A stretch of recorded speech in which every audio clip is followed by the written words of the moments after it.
the Golden State Warriors. They have been a team that have been at the top of the league for the past 5 years.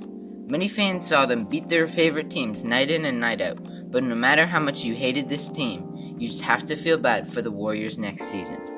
Klay Thompson is out with a season-ending injury for the second year in a row. The Warriors spent a whole season injured, getting ready for this upcoming season. Now, arguably the second best shooter ever is out for a contending team. Welcome to Strictly NBA. If this is your first time here, hit that subscribe button to get quality NBA content, and best of all, to join this amazing basketball family. The Warriors were coming into next season expected to contend for the title. Things didn't go as planned. On November 28th, Klay Thompson suffered a torn Achilles working out in Southern California. Before this injury, many people thought the dynasty was over, but now even more people think the dynasty is done. I understand they don't have Kevin Durant or Klay Thompson this year, but they still have very valuable assets. Last season, as long as Klay Thompson returned healthy before the playoffs, many fans had the Warriors making some noise in the postseason. They had Curry, Klay, D'Angelo Russell, and Draymond Green to lead the way. But after Curry got injured in the fourth game of the season, nothing worked out. The Warriors had the worst record in the league and got the second overall pick in this year's draft. When you have been as dominant as the Warriors have been, the price is playing a ton of games. 82 games each regular season, a minimum of 4 games per playoff series, the maximum possible 20 playoff series in a 5-year stretch, plus international games. What I'm trying to say is that while most teams have played 5 seasons worth of games in the last 5 years, the Warriors have played 6. Yes, 1 whole season more than most NBA teams. All this play takes a toll on these players. This was evident when Klay Thompson injured himself twice in 2 years. If you exclude that 1 game in March, Stephen Curry will have 419 days of rest. It was noticeable that Draymond Green was exhausted last season, and 287 days of rest will serve him right. This team is going to be one of the most well-rested teams and will come out looking very strong. One thing that a lot of people are overlooking about this team is how young this team actually is. Besides the trio of Steph, Klay, and Draymond, the rest of the roster is really young. Wiggins is just 25 years old, Kelly Oubre Jr. is just 24, Kevon Looney is 24, Eric Paschall is in his second season, and James Wiseman and Nico Mannion aren't even 20 yet. Not to mention Marquise Chris, an underrated center, is only 23 years old. If you take the championship trio off the roster, this is actually a solid young team. When you add Steph Curry and Draymond Green back into the scene, you can understand how underrated this Warriors roster is. Some of these solid players will get moved to the bench, giving the Warriors some solid depth next season. Think about this, a lineup of Curry at the 1, Oubre at the 2, Wiggins at the 3, Draymond at the 4, and James Wiseman at the 5. Not to mention players coming off the bench like Eric Paschall giving you 14 points a game, Marquise Chris, an underrated center, Kevon Looney, and Nico Mannion, which I think can put up 8 to 10 points off of the bench.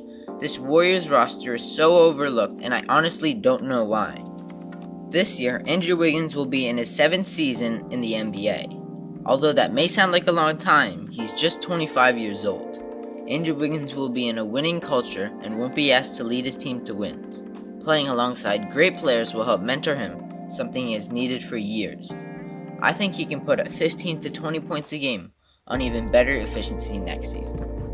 Kelly Oubre Jr. will have a similar role to Wiggins next season. They're both 15 to 20 point scorers, and that's all the Warriors need from them. Oubre is coming off a season putting up nearly 19 points and shooting the ball at a good rate. Again, the Warriors have such great pieces to give Oubre more wide open looks. One thing that the Warriors lacked during their dynasty was a good big man. This is exactly why they acquired James Wiseman from the draft. I think he's capable of putting up 17 points, 3 assists, and 10 to 12 rebounds a game on good efficiency. I think he's going to thrive off of Curry's spacing and pick and roll game. Wiseman will be a great lob threat too, making it that much harder to guard the Warriors next season. He's a 7-footer that has all the tools to be a good defender. I think he can be a really solid defender next season, being more than just above average. Just to put things into perspective, let's look at the numbers. A fully healthy 2019 Warriors team with Steph Curry, Kevin Durant, Klay Thompson, and Draymond Green has a box plus minus of plus 16.9 per 100 possessions. If you take Kevin Durant and Klay Thompson out of the equation, the Warriors are still an amazing team with a box plus minus of plus 13.9. For reference, only 3 teams in the past decade have even crossed the double-digit zone.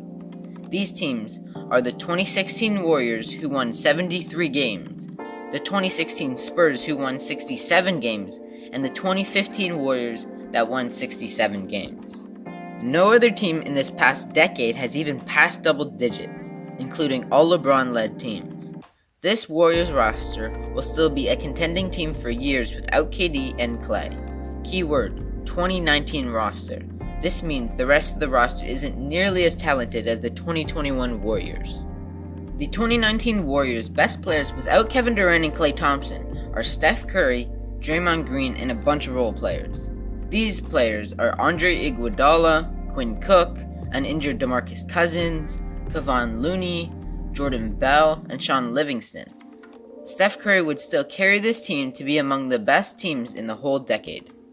This upcoming Warriors team will have significantly better pieces to surround Steph and Draymond. They have Kelly Oubre, Andrew Wiggins, James Wiseman, Eric Paschall, and some of the role players they had from last year. Now think about how much of a difference they can make. I think a lot of people have forgotten about how great Stephen Curry really is. He has averaged more than 25 points for the past 8 seasons. He has revolutionized basketball forever, and the impact he brings, I can't even put it into words. He had so much spacing, even if he's having an off night, the defense will have to pick him up at half court, because when he catches fire, there's nothing stopping him. He is the reason why the Warriors will do so well without KD and Klay, and he is the reason my whole last point made any sense. He is the heart and soul of this Golden State Warriors dynasty and will continue to lead the team for the next few years. Thank you for watching. I hope you enjoyed today's video. Subscribe for future basketball content. This is Strictly NBA, and thank you for watching.